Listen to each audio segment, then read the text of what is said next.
Hello welcome সবাইকে। আজকে আমরা নিয়ে চলে এলাম আমাদের পর্ষদ সলিউশন পার্ট 7 পেজ 396 সোনারপুর বিদ্যাপীঠের অঙ্ক নিয়ে। তো দেখি প্রথম অঙ্কটা কি বলেছে।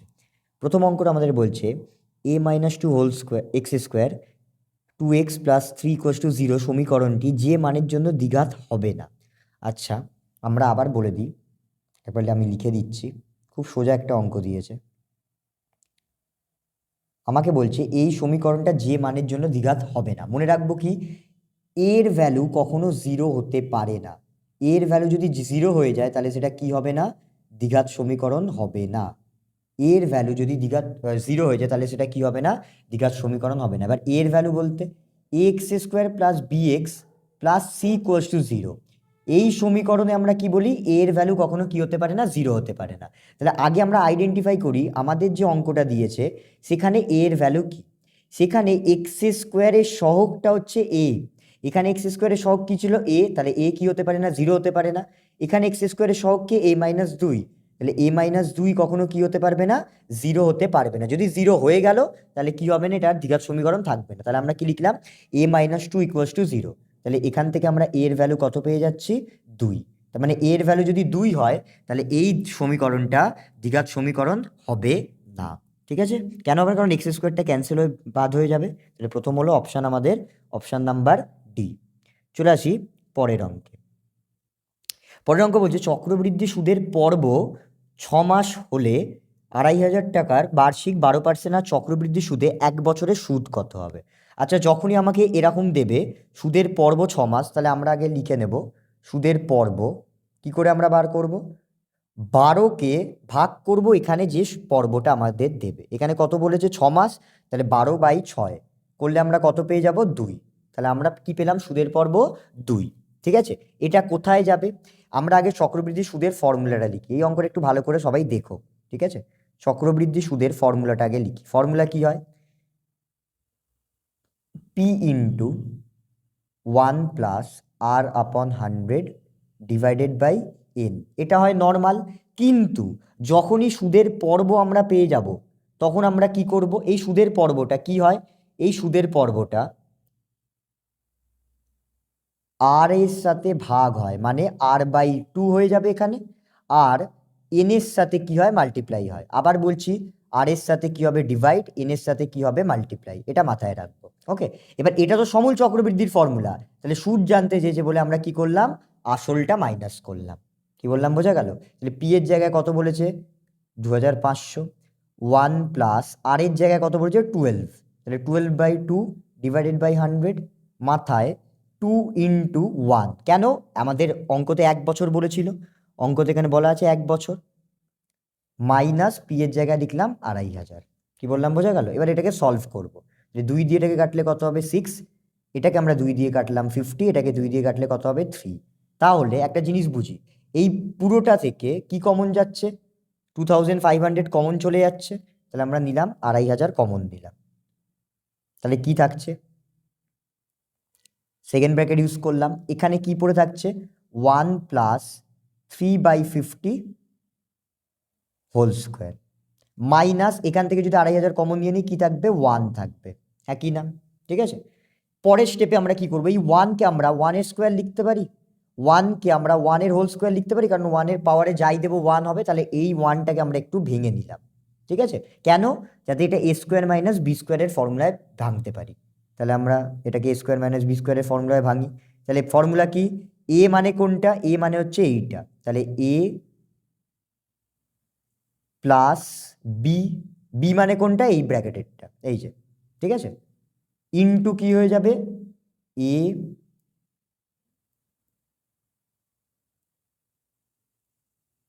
Minus B. ঠিক আছে, এবার সলভ করি। তাহলে প্রথম ব্র্যাকেটেরটা যদি আমরা সলভ করে নিই, প্রথম ব্র্যাকেটেরটা সলভ করলে কত আসছে? 50 হচ্ছে লসাগু। ঠিক আছে, ওপরে কি থাকছে? 50 প্লাস 3 প্লাস 50। ওকে, আর পরেরটা যদি আমরা করি +1 -1 ক্যান্সেল হয়ে গেল, তাহলে কত হলো? 3/50। নেক্সট, আমরা আগেও কাটতে পারতাম, আমি একবারে কাটছি। তাহলে উপরেরটা অ্যাড করলে কত হচ্ছে? 103 ডিভাইডেড বাই 50 ইন্টু 3/50। এবার আমরা ক্যান্সেল করি, 0 0 0 0, তাহলে 5 5, এই 5 দিয়ে এই 5কে ক্যান্সেল করি, তাহলে অ্যান্সার কত হবে 3 ইন্টু এটা, তাহলে কত হয়ে গেল 309। অ্যান্সার কত হয়ে গেল 309। একটু লেন্দি করলাম কারণ এখানে কিন্তু শর্টকাট করলে তোমাদের উত্তরটা ভুল হয়ে যেতে পারে। তাহলে অপশান কততে আছে, অপশান ডিতে আছে, ঠিক আছে। তাহলে আমরা টিক দিয়ে দিই অপশান ডি। কি বললাম বোঝা গেল? এই অঙ্কটা একটু ভালো করে দেখো, কারণ চক্রবৃদ্ধি সুদে কিন্তু অনেকের প্রবলেম দেখা যায়, তাই জন্য আমি একটু লেন্দিভাবে করালাম। এটা কিন্তু তোমাদের চক্রবৃদ্ধি সুদের 2 নাম্বারের অঙ্ক, মানে এসএ কিউতেও খুব ইম্পর্টেন্ট, ঠিক আছে। এসএ কিউও কিন্তু এর ওপরে বেস করে দিতে পারে, তাই জন্য আমি একটু লেন্দিভাবে করিয়ে দিলাম। চলে আসি পরের অঙ্কে। মানের ঊর্ধ্বক্রমে সাজানো কিছু কিছু সংখ্যা বলেছে আমাকে, তাহলে ঊর্ধ্বক্রমে সাজানো আছে মানে ছোট থেকে বড় সাজিয়েই দিয়েছে। আমি সংখ্যাগুলো আগে লিখে নিচ্ছি।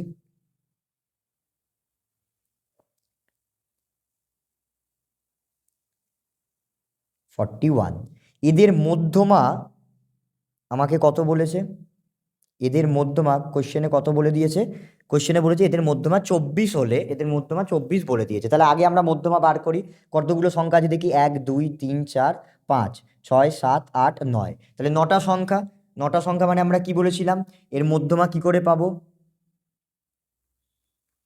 n প্লাস 1/2তম, তাহলে n হচ্ছে কত 9, তাহলে 10/2 মানে 5তম হচ্ছে মধ্যমা। 5তম সংখ্যা কি হওয়া উচিত, মধ্যমা হওয়া উচিত। তাহলে 5তম সংখ্যা কোনটা, এটা 1, এটা 2 3 4, এটা হচ্ছে 5, তাহলে মধ্যমা কোনটা হওয়া উচিত, x+4 মধ্যমা হওয়া উচিত। এটার কোনো শর্টকাট, হ্যাঁ আছে শর্টকাট। আমরা কি বলেছিলাম, যখনই বিজোড় সংখ্যা থাকবে, n যখনই অযুগ্ম হবে, এখানে 9 তার মানে অযুগ্ম বেরিয়েছিল, তখন আমরা কি করব, এইভাবেও করতে পারি, এই যে এদিক দিয়ে এদিক দিয়ে, এদিকেও 4টে ক্যান্সেল হয়ে যাচ্ছে, এদিকেও 4টে ক্যান্সেল হয়ে যাচ্ছে, মাঝখানেরটাই কি হয়ে যাবে, মধ্যমা হয়ে যাবে। তাহলে মধ্যমা আমাদের বেরোচ্ছে x+4, ওরা কত বলেছিল 24, তাহলে x এর ভ্যালু কত হয়ে যাবে 24 - 4, দ্যাট ইজ 20, তাহলে x এর ভ্যালু কত হয়ে গেল 20, তাহলে কত হয়ে গেল অপশান নাম্বার কততে আছে, ডি। তাহলে এখনো অবধি 3টে অঙ্কই কিন্তু অপশান ডি হয়েছে, ঠিক আছে। চলে আসি পরের অঙ্কে। পরের অঙ্ক দিয়েছে আমাদের জ্যামিতি থেকে, ও কেন্দ্রীয় বৃত্তের ব্যাসার্ধের দৈর্ঘ্য 5 সেমি, ও বিন্দু থেকে 13 সেমি দূরে। তাহলে আমরা আগে আঁকি, একটা ও কেন্দ্রীয় বৃত্ত আঁকলাম, এর থেকে ধরলাম 13 সেমি দূরে এখানে একটা বিন্দু নিলাম পি। পি বিন্দু থেকে বৃত্তটার উপর কি করা হয়েছে, একটা স্পর্শক টানা হয়েছে, ঠিক আছে। স্পর্শকের দৈর্ঘ্য কত বলেছে জানতে চাইছে, তাহলে স্পর্শকটা আমি ধরলাম এখানে ছেদ করছে, আমি ধরলাম স্পর্শকটা এখানে স্পর্শ করছে, তাহলে এখান থেকে এটা টানলাম, এটাই কি বৃত্তের ব্যাসার্ধ, এর নাম দিলাম এ, ঠিক আছে। তাহলে একটা কথা বুঝি, আমরা কি জানি, স্পর্শক, খুব ভালো করে এই কথাটা শুনবো, কোনো বৃত্তের স্পর্শবিন্দুগামী ব্যাসার্ধ লম্ব হয় আমরা জানি, তার মানে এখানে 90 ডিগ্রি কোণ উৎপন্ন হচ্ছে, তাহলে 90 ডিগ্রির অপোজিট বাহুটা কি হয়, অতিভুজ হয়, সেটা আমাকে বলেছে কত 13, আর বৃত্তের ব্যাসার্ধ কত বলেছে 5, তাহলে আমরা কোনটা বার করব, এই বাহুটা বার করব, হ্যাঁ কি না, তাহলে এই বাহুটা বার করব মানে এপি কি হয়ে যাবে √OP² মাইনাস OA², কেন অতিভুজ স্কোয়ার মাইনাস ভূমি স্কোয়ার, ঠিক আছে। তাহলে ওপির ভ্যালু কত 13² মাইনাস 5² তাহলে কত হবে 169 মাইনাস 25, দ্যাট ইজ 144, আর 144 রুট করলে কত পেয়ে যাবো আমরা 12 সেমি, তাহলে এটা কত হয়ে গেল 12 সেমি, অপশান নাম্বার সিতে আছে। কি বললাম বোঝা গেল? খুব সিম্পলভাবে আঁকবো এবং করে নেব, তাহলে অপশান নাম্বার সি। চলে আসি পরের অঙ্কে, বলছে আর একক দৈর্ঘ্যের ব্যাসার্ধ বিশিষ্ট একটি নিরেট অর্ধগোলক থেকে সর্ববৃহৎ যে নিরেট শঙ্কু কেটে নেওয়া যাবে। তাহলে একটুখানি এঁকে নিই, তাহলে তোমাদের সবার ক্লিয়ার হয়ে যাবে। একটা অর্ধগোলক আঁকি,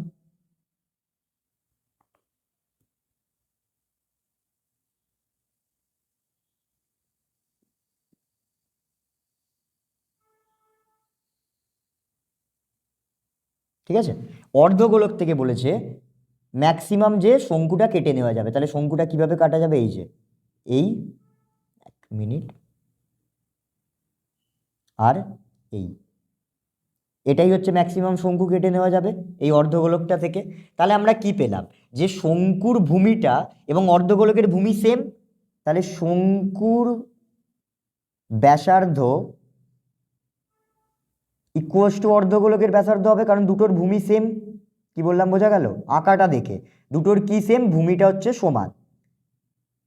তাহলে অর্ধগোলকের ব্যাসার্ধ আর শঙ্কুর ব্যাসার্ধ সমান হয়ে গেল, কত দিয়েছে, আর দিয়েছে। ওকে, এবার একটা জিনিস বুঝি ভালো করে, শঙ্কুর উচ্চতা লাগবে আয়তন বার করতে গেলে। এটা অর্ধগোলকের কি, অর্ধগোলকের এটা কি, ব্যাসার্ধ, হ্যাঁ কি না? অর্ধগোলকের ক্ষেত্রে এটা ব্যাসার্ধ, এই যে কেন্দ্র থেকে টানলে এটা ব্যাসার্ধ, তাহলে শঙ্কুর ব্যাসার্ধ আর হয়ে গেল, এবং শঙ্কুর উচ্চতাও আমরা কত পেয়ে গেলাম, আর। কেন আর? কারণ এটাই হচ্ছে কিন্তু, এই যে আমি দেখিয়ে দিচ্ছি ভালো করে, এটাই হচ্ছে কি অর্ধগোলকের ব্যাসার্ধ, এবং শঙ্কুর ক্ষেত্রে কি উচ্চতা। ঠিক আছে, তাহলে আমরা দেখি শঙ্কুটির আয়তন জানতে চেয়েছে, শঙ্কুর আয়তনের ফর্মুলা কি? শঙ্কুর আয়তনের ফর্মুলা হচ্ছে 1/3 পাই আর স্কোয়ার এইচ। এবার উচ্চতা তো এখানে আর, তাহলে এখানে আমরা কি লিখছি 1/3 পাই আর স্কোয়ার, এইচের জায়গায় কত লিখলাম, আর। এইচের জায়গায় কত লিখলাম আমরা, আর। কেন? এখানে শঙ্কুর উচ্চতাই মানে কি, এই যে শঙ্কুর উচ্চতাটাই কি অর্ধগোলকের ব্যাসার্ধ। ওকে, এটাকে যদি আমরা সলভ করি কত হয়ে যাবে, পাই আর কিউব বাই 3। এই যে আর স্কোয়ার আর আর গুণ করলে 3টে আর হয়ে গেল, তাহলে কত হয়ে গেল, পাই আর কিউব বাই 3।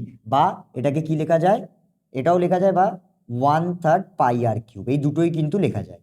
কি বললাম বোঝা গেল? হয় লিখতে পারি আমরা 1/3 পাই আর কিউব বা পাই আর কিউব বাই 3। দেখে নি অপশানে কি দেওয়া আছে, 1/3 পাই আর কিউব দেওয়া আছে। ওকে, তাহলে আমরা ওইভাবেই রেখে দিলাম, অপশান নাম্বার কত হয়ে গেল, বি। তাহলে অপশান বি। ঠিক আছে, লাস্ট কোশ্চেন কি বলছে, ট্রিগোনোমেট্রি থেকে দিয়েছে, বলছে cosec theta equals to X এবং cot theta equals to Y হলে নিচের কোন সম্পর্কটি ঠিক? আমাদের কি দিয়েছে, cosec theta equals to X আর cot theta equals to Y হলে আমরা কি জানি? আচ্ছা বলি তো, কোসেক থিটা আর কট থিটার মধ্যে সম্পর্ক কি? আমরা সবাই জানি যে cosec square theta minus cot square theta equals to 1। ঠিক আছে, অনেকে বলবে আমরা তো এটা জেনে এসেছি, অনেকে বলবে আমরা তো এটা জেনে এসেছি। ভালো করে দেখি, এটাও যা, এবং এটা থেকে ভেঙে আমি এটা লিখতেই পারি, হ্যাঁ কি না? ওপরেরটা যা, ওপরেরটা অনেকে করে, আমি বলি এটাও যা, আমি কি করেছি, শুধুমাত্র কট স্কোয়ার থিটাটাকে বাদিকে নিয়ে এসেছি। ঠিক আছে, তাহলে কোসেক থিটার মান কত ছিল, এক্স তার স্কোয়ার, কট থিটার মান কত ছিল, ওয়াই তার স্কোয়ার। তাহলে আমরা সম্পর্কটা কি পেলাম, x square minus y square equals to 1। এটা ফর্মুলায় আছে, দেখে নিও, এবং কোসেকের জায়গায় কোসেকের মান বসালাম, কটের জায়গায় কটের মান বসালাম। তাহলে অপশান কত হয়ে গেল, অপশান ডি। তাহলে অপশান ডি। ঠিক আছে, এবার চলে আসি আমরা শূন্যস্থানে।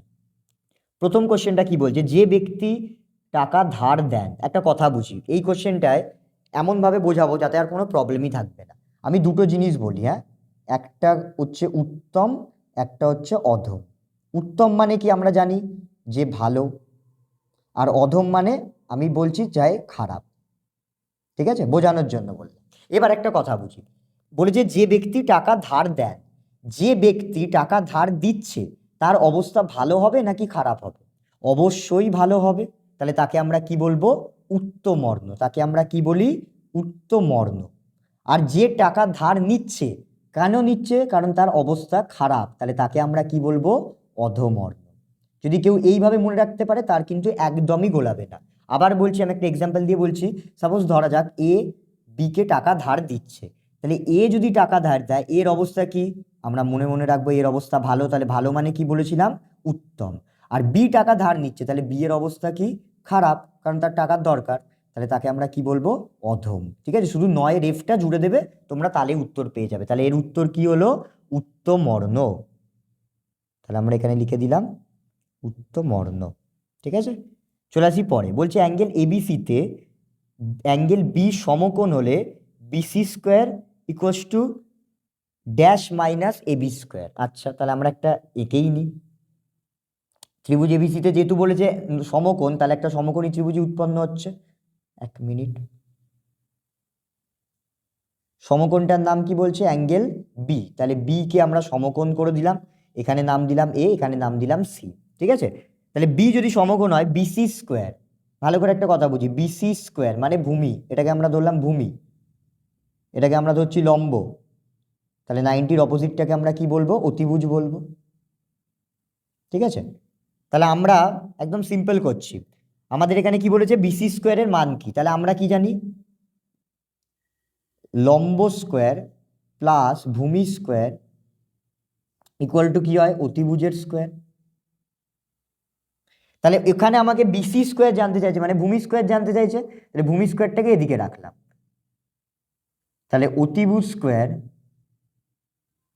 মাইনাস লম্ব স্কোয়ার হওয়া উচিত, লম্ব স্কোয়ারটা ওদিকে নিয়ে চলে গেলাম। এবার মান বসিয়ে দিই, বিসির জায়গায় বসালাম, ভূমির জায়গায় বসালাম বিসি, অতিভুজের জায়গায় বসালাম এসি স্কোয়ার, আর লম্বর জায়গায় বসালাম এবি স্কোয়ার। এবার আমাদের কোনটা জানতে চেয়েছে? আমাদের এইটাই জানতে চেয়েছিল। এখানে একটা শূন্যস্থান আছে, তাহলে অ্যান্সার কি হয়ে গেল? AC square minus AB square. পুরো কনসেপ্ট একদম আমি কনসেপ্ট ধরে বললাম, ঠিক আছে। চলে আসি পরের অঙ্কে। পরের অঙ্ক বলেছে 11/7 রেডিয়ান ইকুয়ালস টু কত ডিগ্রি। এটা একটু বুঝি। আমরা কি জানি, বৃত্তীয় মানে সবসময় পাই থাকে। ওরা আমাকে কত দিয়েছে? 11/7 রেডিয়ান, ঠিক আছে। আমরা কি বলেছিলাম, রেডিয়ান থেকে ডিগ্রিতে যাওয়ার সময় আমরা কি করি? 180 ডিগ্রি বাই পাই দিয়ে গুণ করব, হ্যাঁ কি না? তাহলে এখানেও আমরা 11/7 ইন্টু 180 ডিগ্রি বাই পাই লিখবো। এবার পাইটা তো আমরা কাটতে পারছি না, পাই তো থেকে যাচ্ছে এখানে, পাই তো এখানে থেকে যাবে। তাহলে তখন আমরা কি করব? পাইয়ের জায়গায় পাইয়ের ভ্যালুটা বসিয়ে দেবো। তাহলে পাইয়ের ভ্যালু কত? 22/7। এটাকে যদি একটু সলভ করি, তাহলে 11/7 ইন্টু 180, আর পাইটার মান এই যে 22-এর সাথে ওপরে এলে কি হবে? উল্টে যাবে, তাহলে কত হয়ে যাবে? 7/22।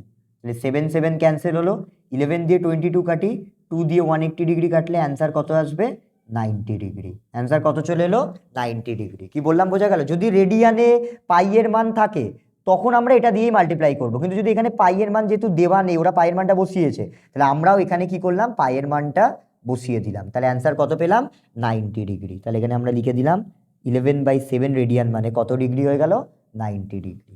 কি বললাম বোঝা গেল? চলে আসি পরের অঙ্কে। বলছে একটি ঘনকের তল সংখ্যা, শীর্ষবিন্দুর সংখ্যা ও ধার সংখ্যার লসাগু। আগে তো বার করে নি তল সংখ্যা কটা। তোমরা যে কোনো ঘরে বসে থাকবে, সেই ঘরের তল সংখ্যা মাপবে। তোমার চারদিকে চারটে তল, মাথায় একটা আমরা সিলিং বা ছাদ বলি, আর নিচে যেখানে বসে থাকি সেটা হচ্ছে মেঝে বা ভূমি। তাহলে তল সংখ্যা কটা? টোটাল 6টা, ঠিক আছে। এবার আছে কি? শীর্ষবিন্দুর সংখ্যা। আচ্ছা, আমি আগের দিনও এই কনসেপ্টটা বুঝিয়েছিলাম। শীর্ষবিন্দুর সংখ্যা, শীর্ষবিন্দু কটা হবে? 6 + 2, তার মানে কটা হয়ে যাবে? 8টা। আর ধার সংখ্যা কতগুলো হবে? 6 × 2, তাহলে কতগুলো হয়ে যাবে? 12টা। তাহলে এটা যদি আমি মনে রাখি, আমি দুটো বার করতে পারবো, ঠিক আছে। এইভাবে মনে রাখলে কখনো ভুল হবে না। এবার আমাকে কি বলেছে? লসাগু করতে। কার কার? 6, 8, 12 লসাগু করতে। লসাগু সবাই করতে পারে, আমি তাও দেখিয়ে দিচ্ছি।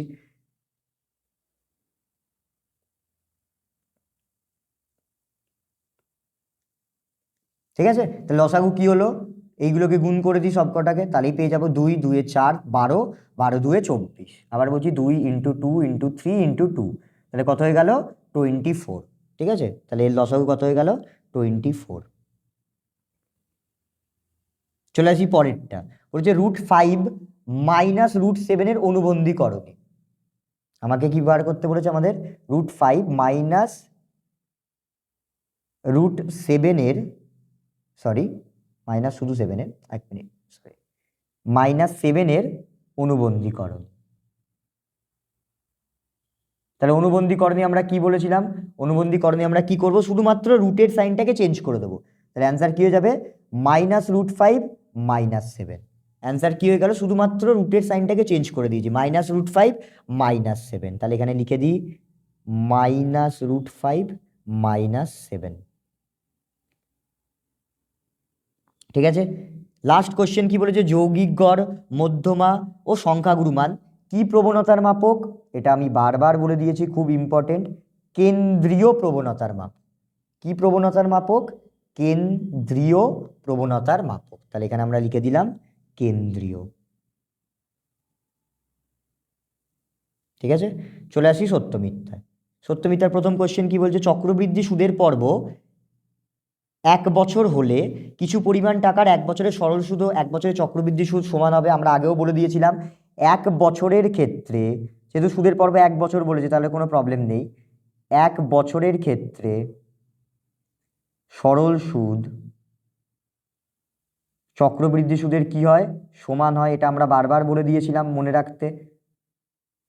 ঠিক আছে, যে কোনো এক্সাম্পল নেব, এক্সাম্পল নিয়ে দেখব সেম হবেই হবে। আমি একদম সিম্পল ধরে দেখাচ্ছি। 100 টাকার 10% আমি ধরলাম, যদি এইভাবে করি তাহলে সরল সুদ কত হবে? 100 ইন্টু 10 ইন্টু সময় যেহেতু 1 বছর ডিভাইড বাই 100, তাহলে সরল সুদ কত হলো 10 টাকা। চক্রবৃদ্ধি সুদ কি হবে 100 ইন্টু 1 প্লাস আর আপন 100 পাওয়ারে 1, তাহলে 100 ইন্টু এটাকে যদি আমরা কেটে দিই এখানে আমরা কত পাবো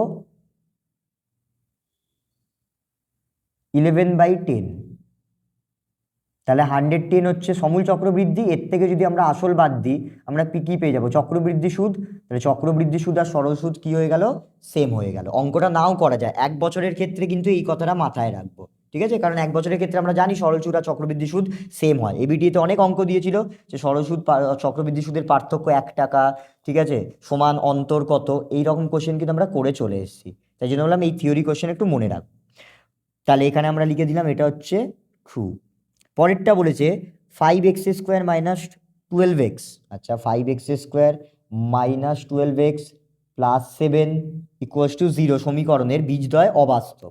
তাহলে অবাস্তব কখন হবে, বাস্তব বীজ কখন আমরা পাবো না, যখন b² minus 4ac less than 0 হবে, মানে মাইনাসে অ্যান্সার বেরোবে, ঠিক আছে? মাইনাসে অ্যান্সার বেরোলে কি হবে আমরা বুঝে যাব যে এর কোনো বাস্তব বীজ পাবো না। তাহলে এখানে বি কোনটা, এখানে আমরা ABC আগে আইডেন্টিফাই করে নিই। আমরা বলেছিলাম x² সাথে যেটা থাকে সেটা a, x এর সাথে যেটা থাকে সেটা b, আর যার সাথে x থাকে না সেটা হচ্ছে c। তাহলে b² মাইনাস 4ac, b হচ্ছে মাইনাস 12, a হচ্ছে 5, এটা হচ্ছে 7। তাহলে এটা হচ্ছে 144 মাইনাস 20 আর যোগ করলে কত হচ্ছে 140, ঠিক আছে? তাহলে অ্যান্সার কি হলো 4। অ্যান্সার কি বেরোচ্ছে গ্রেটার দ্যান 0। তাহলে এর কিন্তু বাস্তব ও অসমান বীজ থাকবে। বাস্তব ও কেমন বীজ থাকবে অসমান।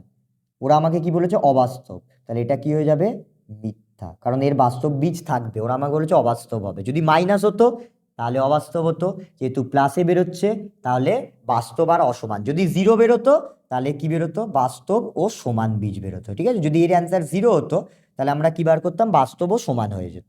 তাহলে এটার আমরা লিখে দিলাম কি ফলস। চলে আসি পরের অঙ্কে। বলছে দুটি নির্দিষ্ট বিন্দুগামী বৃত্তের সংখ্যা ও সরলরেখার অন্তরফল 1। এই কোশ্চেনটা একটু ভালো করে বুঝবো। দুটি নির্দিষ্ট, এটা খুব মাথায় রাখবো, দুটি নির্দিষ্ট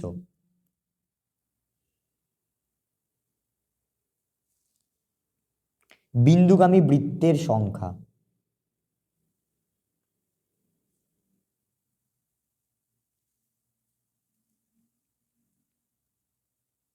কি হয় অসংখ্য, কি হবে অসংখ্য মানে ইনফিনিটি, ঠিক আছে?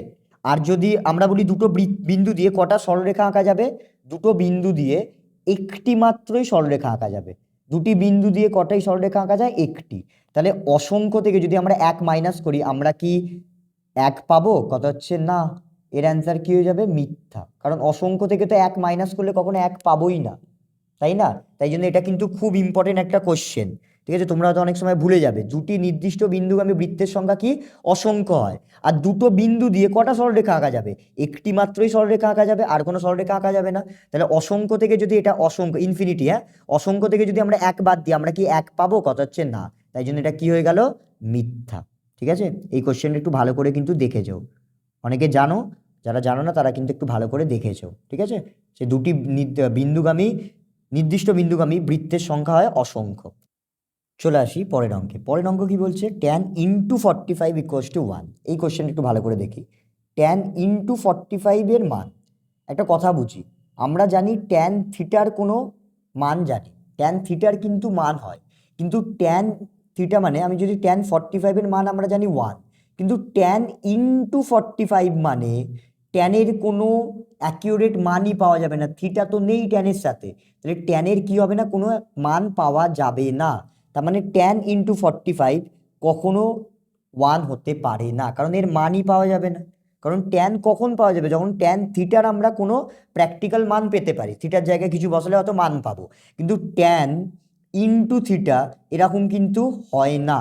তাই জন্য এটা কি হবে মিথ্যা, এটা কি হয়ে যাবে মিথ্যা। অনেকে কি করবে tan 45 এর মান সবাই জানে 1, তারা না এই ইন্টুটা দেখবে না, তারা সত্য লিখে চলে আসবে, তাহলে কিন্তু হয়ে যাবে ভুল, ঠিক আছে? তাহলে এটা হয়ে গেল ফলস। পরেরটা দেখি আমরা কি বলেছে।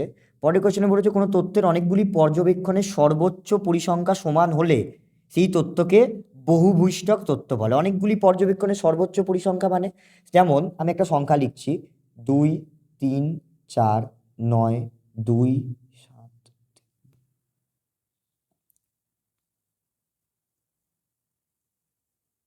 এই একটা সংখ্যা লিখলাম। এখানে একটা জিনিস বুঝি, এখানে যদি আমি বলি 2 কবার আছে, ঠিক আছে, এখানে যদি আমি এক মিনিট,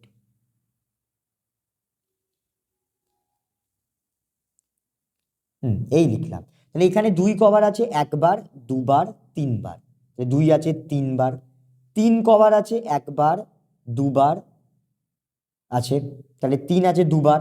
আচ্ছা, 4 কবার আছে, 4 আছে 3 বার। 7 কবার আছে, 7 আছে দুবার। আর 9 কবার আছে, 9 আছে 3 বার। ঠিক আছে, 9ও আছে 3 বার। তাহলে এখানে একটা জিনিস বুঝি, সব থেকে ম্যাক্সিমাম পরিসংখ্যা কোথায় আছে? এখানে, এখানে আর এখানে। তাহলে অ্যান্সার কি হবে? 2ও সংখ্যা গুণমান হবে, 4ও হবে এবং 9ও হবে। তাহলে যখন একটা তথ্যের অনেকগুলো সংখ্যা গুণমান থাকে, তাকে আমরা বলেও দিয়েছিলাম বহুভুইষ্টক বলে। তাকে কি বলা হয়? বহুভুইষ্টক বলে কিন্তু। ঠিক আছে, এই কোশ্চেনটা আমরা আগেও বলে দিয়েছিলাম এবং বইতে পরিষ্কার লেখা আছে। যদি অনেকগুলো হয় সংখ্যা গুণমান, তাকে কি বলা হয়? বহুভুইষ্টক। যদি দুটো হয় তাকে বলা হয় দ্বিভুইষ্টক। ঠিক আছে, আর যদি একটা হয় তাকে বলা হয় একভুইষ্টক। ঠিক আছে, তাহলে এটা কি হয়ে যাবে? ওরা আমাকে বলেছে সংখ্যা পরিসংখ্যা সমান হলে সেই তথ্যকে বহুভুইষ্টক তথ্য বলে। কেন? কারণ অনেকগুলো পর্যবেক্ষণের সর্বোচ্চ পরিসংখ্যা সমান হতেই পারে, তাহলে অনেকগুলো সংখ্যা গুণমান বেরোবে, তাই জন্য এটাকে আমরা কি করলাম? সত্য করলাম। ঠিক আছে, চলে আসি পরের অঙ্কে। পরের অঙ্ক কি বলছে? ঘনকের ধার ও তল সংখ্যার সমষ্টি। একটু আগে আমরা করেছি ঘনকের ধার ও তল সংখ্যা, তাহলে আমরা লিখলাম ধার প্লাস তল সংখ্যা থেকে কি বলেছে? হতে শীর্ষবিন্দু ও কর্ণের সংখ্যার সমষ্টি বিয়োগ করলে। তাহলে শীর্ষবিন্দু আর কার সমষ্টি বলেছে? কর্ণের সংখ্যার সমষ্টি বিয়োগ করলে কত পাবো দেখি। ধার কতগুলো ছিল? 12টা। তল সংখ্যা 6টা। শীর্ষবিন্দু কটা ছিল? 8টা। কর্ণ কটা? 4টে। তাহলে 12 6 18 মাইনাস 12, তাহলে অ্যান্সার কত হলো? 6। তাহলে ওরা আমাকে কি বলেছিল? 6 বলেছিল। এটা কি হয়ে যাবে? সত্য। তাহলে লাস্টের কোশ্চেনটাও কি হয়ে গেল? সত্য। কি বললাম বোঝা গেল? এখান থেকে কিছু কিছু অঙ্ক একটুখানি তোমরা ভালো করে দেখে রেখো। ঠিক আছে, বিশেষ করে এই যে জ্যামিতির কোশ্চেনটা একটু ভালো করে দেখে রেখো, এই কোশ্চেন কিন্তু অনেক দেয়। এই ত্রিগোণমিতির কোশ্চেনটাও দেখে রেখো, এই কোশ্চেনটা ভালো করে দেখে রেখো। ঠিক আছে, এবং এই কোশ্চেনটা ভালো করে কিন্তু দেখে রেখো। আমরা খুব তাড়াতাড়ি নিয়ে আসবো পরের পেজ, তোমরা এইভাবেই দেখতে থেকো এবং প্র্যাকটিস করতে থেকো।